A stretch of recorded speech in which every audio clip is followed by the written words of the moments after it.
Very nice. This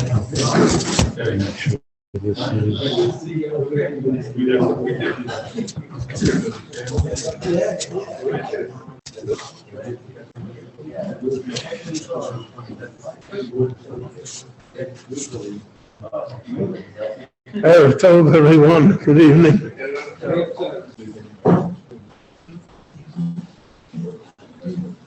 In Shulchan Aruch, the dinim of Tisha B'Av are divided into three possibilities, and Erev Tisha B'Av as well. So there's Erev Tisha B'Av that happens in the middle of the week, and then there is Erev Tisha B'Av, as this year, that occurs on Shabbat, and then there is Tisha B'Av that is a nidche. The Tisha B'Av itself is on Shabbat, so Erev Tisha B'Av would be Friday. So there are different viewpoints regarding these instances. But we'll talk about the one that is relevant to us, and that is this Shabbat, which is Erev Tisha B'Av. So the Gemara in Taanis already says that on Shabbat naturally there is no Avelut, and on Shabbat there is a mitzvah of the third meal, and you can eat till literally till Shkia, and it can be Kesudat Shlomo B'Shato. You can eat whatever you want. You can eat great amounts of food. And there is no din of a Suda Hamafsekes on Shabbat. We don't eat the egg, we don't ashes, don't sit on the floor, we don't take off our shoes yet, because the concept of Shabbat is such that it negates all customs of Avelut, of mourning. So therefore, Erev Tisha B'Av Shechal B'Shabbat is really like a regular Shabbat. However, there are when the Gemara says that you can eat Kesudat Shlomo B'Shato, is the Gemara specifying that this is a halacha only regarding eating,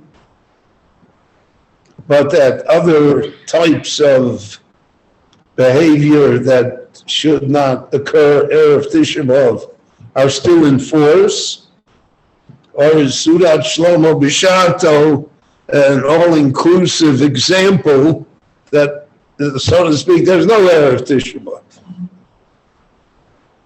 And that is a difference of opinion within the Rishonim, and it carries through in halacha with different customs even till our time. The Ramban calls the Avelut of Tisha B'Av Avelut Yeshona. It's an old Avelut. The Ramban is in the 13th century. So 8 centuries later, we certainly would say it's an Avelut Yeshona, a very old Avelut that still exists, still hovers over our head, and colors our behavior and our action. So because of that, the question arose, one of the dinim of Tisha B'Av and of Erev Tisha B'Av after Chatzot, when it comes close to the time, is that Limud Torah, studying Torah, people don't do that anymore.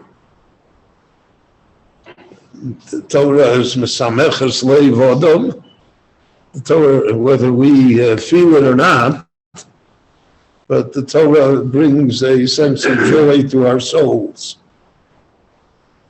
And by studying Torah, so to speak, we put ourselves in a good spiritual mood. And on Tisha B'Av, that mood, we don't want it to prevail. So therefore, one of the halachas of Tisha B'Av is that we do not study Torah on Tisha B'Av except for the Megillah of Eicha and the Book of Iyov, and for the laws of Tisha B'Av themselves. So Erev Tisha B'Av, that also pertains. The question is, does it pertain on Shabbat? And on this, there are three major opinions. And because of that, there are different customs within the Jewish people. The opinion of the Maharshal of Shlomo Luria, in the 15th century, was the Rav of Lublin, was the uncle of the Ramah, the great Talmud Chacham, or the Parish, the Talmud. So the Maharshal, and then there's an Achron, the Mamar Mordechai, that who wrote a great Parish on Orach Chaim, the Mishnah Berurah quotes him often. And the Gaon of Vilna. These three are of one opinion, and their opinion is that it is permissible to study Torah every Erev Tisha B'Av, not just when Erev Tisha B'Av falls on Shabbat, but there's no Isser, no prohibition to study Torah Erev Tisha B'Av at all, only on Tisha B'Av. There's a famous incident with the Rogachover Gaon. He was known to study and learn Torah on Tisha B'Av. And once when Rachmana litzlan, he was sitting Shiva, so a Rav came to be Menachem Ovel, and the Rogachover started to learn Torah with him. So the Rav said, be mochel me, but it's also. And the Rogachover said to him, also, it's also, but I'm not going to kill myself because of it. There are variants on that story about other Gdolim who simply could not stop studying Torah. So they say in the name of one of them that he said, everybody has a favorite Aveira. He says, this is mine. So the sheet of these three great poskim is that every Erev Tisha B'Av, there's no prohibition in learning Torah or in teaching Torah publicly.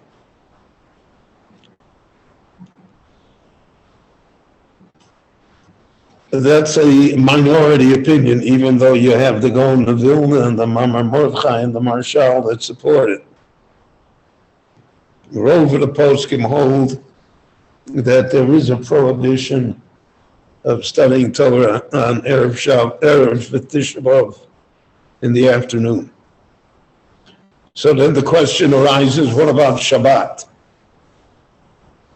What about especially if there always is a Shiur Kavua on Shabbat afternoon?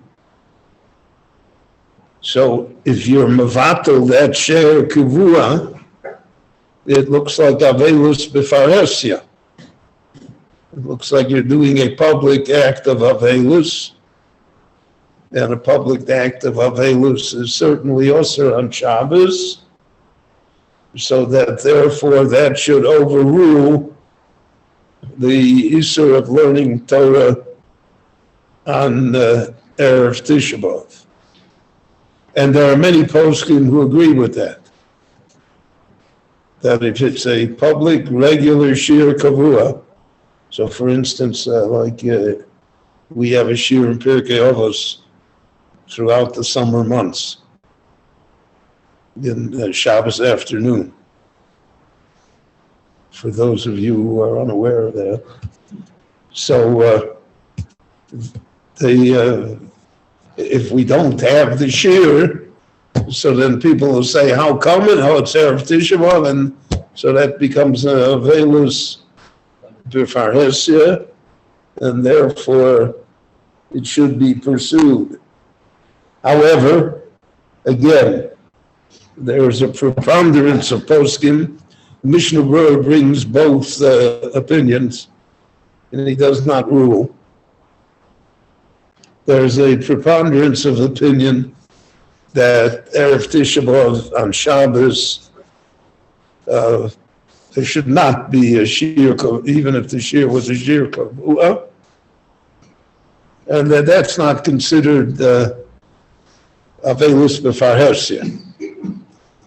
That has to do with whether we look at Avelus as an act of doing something or simply the abstinence of not doing something. And here it's only the abstinence of not doing something. And there can be other reasons for not having the Shiur even during other times of the year. So therefore, one should not have a public Shiur on Erev Tisha B'Av Shechal Shabbos in the afternoon. And that is the custom of our shul, is that we don't have the regular Pirkei Avos Shiur on Erev Tisha B'Av, and that it's not considered Avelus B'Farhesia.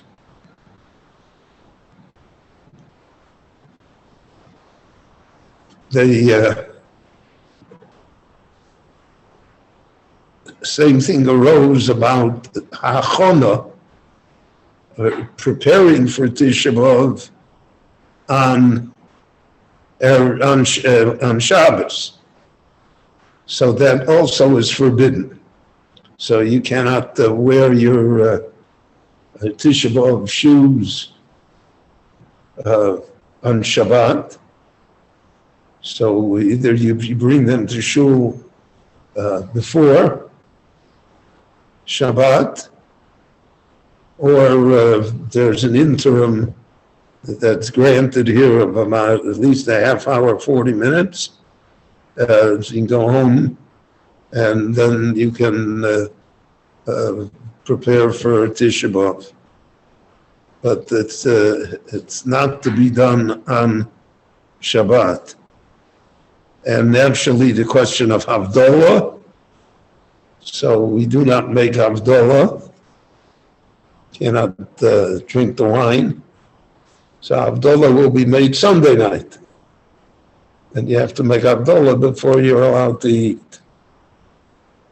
And that becomes always the question of how far the dominance of Shabbat exists when it contradicts other times that exist.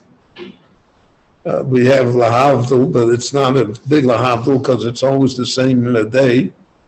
The Seder night and the night of Tisha B'Av always fall the same day of the week. That's Atbash, the Aleph of Pesach is the Tov Tisha B'Av. So you have that question of Erev Pesach, Shechal B'Shabbos. So there we have all sorts of halachas. And there also the question is that you have to have Shalashudas, the third meal, and how to arrange it so that the Yisur Chometz, which begins on the 14th already, should not interfere with it, because Shabbos, so to speak, always reigns supreme, and it must be accommodated no matter what the holiday is that is coming, or the day of commemoration that's coming afterwards. So these halachas are long-standing regarding Erev Tisha B'Av, Shechal v'Shabbos. As I mentioned, the Ramban already said it was Avelus Yeshona, a very old Avelus. It's a question of, I think this year is 1951 after the Churban. So first of all, that's a remarkable thing that we can commemorate something that happened 1951 years ago, and commemorate it in a meaningful fashion, so that somehow it should speak to us as well. It's very hard to have commemorative days once the generation that witnessed it is no longer with us. But here we have this supreme example of a commemorative day that has been preserved throughout the ages. And therefore, that to a certain extent is the secret of our Renaissance and revival as well, is because all of this is real to us. And if it's real to us, so then the hope and the predictions for the future, the strength to rebuild, also become an actuality and have a reality unto themselves. So this is a short summary of the halachas regarding Shabbat. There's also a question of whether or not to have, to invite people to have like a public shalashudas, or to invite people to your home. So then also the difference of opinion is how we will interpret Suda Shlomo B'Shato. Will we interpret it narrowly only regarding the food that we eat, but as far as having company, etc., that's not permitted? Or do we interpret it more broadly? Most of the poskim say that we should try and have the shalashudas privately with our families, not have a public shalashudas. Again, even if it's the custom of the synagogue to have a public shalashudas every Shabbat, but if Erev Tisha B'Av Shechal b'Shabbat, we should refrain from doing so. And that's the custom here in our shul as well, that there will not be a public shalashudas this Shabbos. Rabbi Chananya ben Akash, Omer Otza HaKadosh Baruch Hu L'Zakas Es Yisrael, V'il HaChibur Lahem Torah Mitzvot Shenemar, Adonai Chafetz Imam Tzidko Yagdil Torah V'Yadir.